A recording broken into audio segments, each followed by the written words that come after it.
Bismillahirrahmanirrahim. Alhamdulillah Rabbil Alamin. Wassallallahu wasallam ala abdihi wa rasulihi Muhammadin wa alihi wa sahbihi ajma'in. Amma ba'd. Saudara, saudariku muslim dan muslimah yang dirahmati oleh Allah Subhanahu wa taala, sudah merupakan perkara yang masyhur bagi kita, khususnya penuntut ilmu, bahwasanya di antara sifat hamba yang keluar dari kerugian adalah hamba-hamba yang saling menasihati dalam kebenaran dan di dalam kesabaran.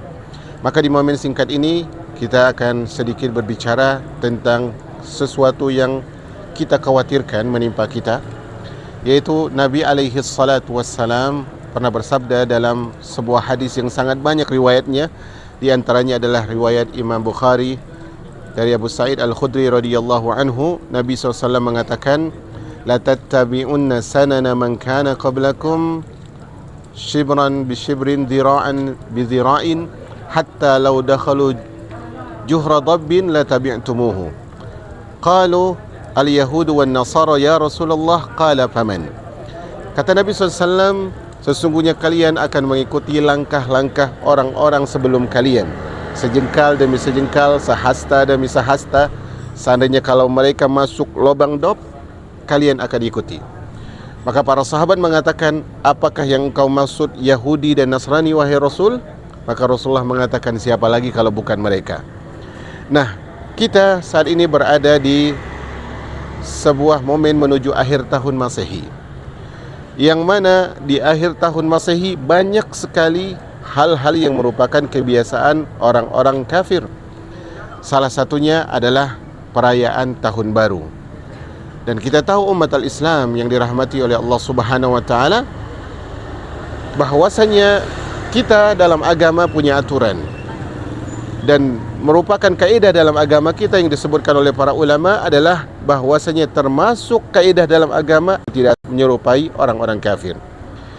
Umat al-Islam yang dirahmati oleh Allah Subhanahu wa taala, dalam sebuah hadis yang diriwayatkan oleh Imam Ibnu Majah kalau saya tidak salah, dari sahabat Anas bin Malik radhiyallahu anhu, Nabi sallallahu alaihi wasallam bersabda, kana li ahli jahiliyati yaumani yal'abuna fihima. Dulu orang-orang jahiliyah punya 2 hari yang mereka bersenang-senang bermain di hari-hari tersebut.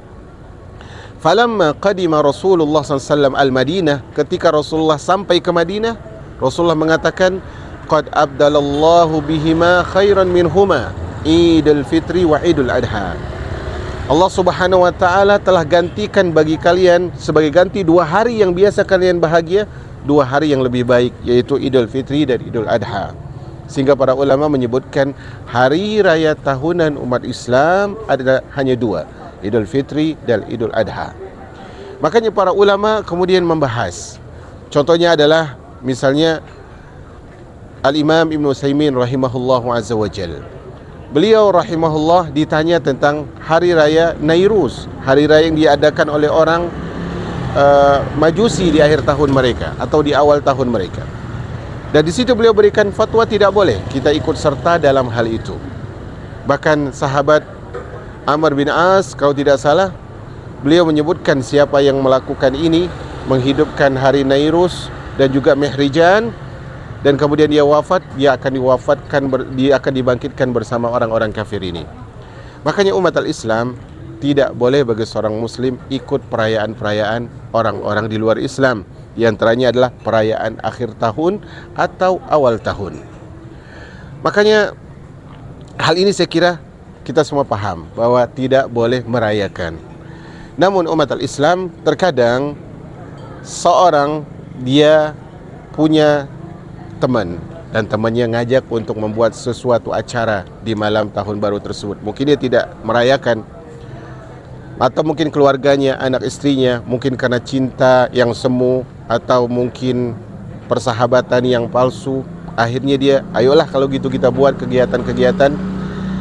Al-Alamah Ibn Utsaimin Al-Faqih, beliau pernah ditanya tentang membuat acara makan-makan di malam di hari raya Nairuz, hari raya yang dilakukan oleh orang-orang Majusi. Dan kita tahu perayaan tahun baru dilakukan oleh orang-orang Nasara, semuanya orang kafir. Ketika beliau ditanya dalam hal mengadakan makan-makan di malam tersebut, Kata beliau rahimahullah, la yahillu lil muslimin an yastabihu bihim fi syai'in mimma ikhtassa bi a'yadihim. Tidak halal bagi seorang muslim dia menyerupai orang-orang selain muslim dalam kekhususan hari raya mereka. Kata beliau, la fi ta'amin, tidak dalam menyerupakan dalam makanan, wala libasin, tidak juga pakaian, wala iktisalin, tidak juga mandi, sampai-sampai beliau katakan wala iqadhi niranin, tidak pula dengan menghidupkan api-api, tidak boleh hidupkan kembang api, tidak boleh hidupkan petasan, bahkan tidak boleh menghidupkan hiasan-hiasan rumah dalam rangka menyambut hari ini, tidak boleh. Sampai akhirnya beliau katakan wala yahillu fi'lu walimati ta'amin walal ihda, gak boleh buat acara makan-makan di malam itu, di hari itu. Gak boleh juga untuk memberikan hadiah karena momen itu. Mungkin kita pengen bakar-bakar daging, bakar-bakar jagung, bakar-bakar ayam, bakar-bakar ikan, atau buat acara apa yang sebenarnya kalau kita mau jujur, mungkin malam-malam biasanya kita gak biasa lakuin itu. Tapi karena momen ini, teman-teman ngajak, keluarga ngajak, istri ngajak, anak-anak ngajak, akhirnya kita ikut. Ini umat al-Islam dosa. Jangan sampai karena keluarga kita masuk ke dalam neraka.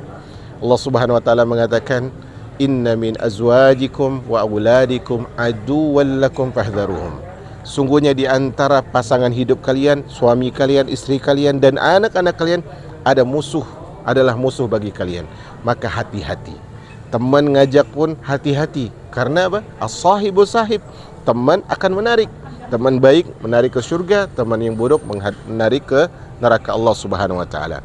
Maka umat al-Islam, saya sangat husnuzan kita tidak merayakan mungkin dengan petasan. Mungkin tidak merayakan dengan kembang api karena ini jelas haram. Mungkin tidak juga dengan konser dan sebagainya. Kita tahu ini haram. Tapi mungkin kita buat acara makan-makan, bakar-bakar, atau apalah selain dari bakar-bakar karena momen itu, maka ini haram dan ini tidak boleh dilakukan. Semoga Allah Subhanahu wa taala selamatkan akidah kita. Jangan pernah kita meremehkan hal ini demi membahagiakan teman, anak dan istri kita, kemudian kita menjadi bahan neraka Allah Subhanahu wa taala. Demikian wa sallallahu ala nabiyina Muhammad walhamdulillahi rabbil alamin.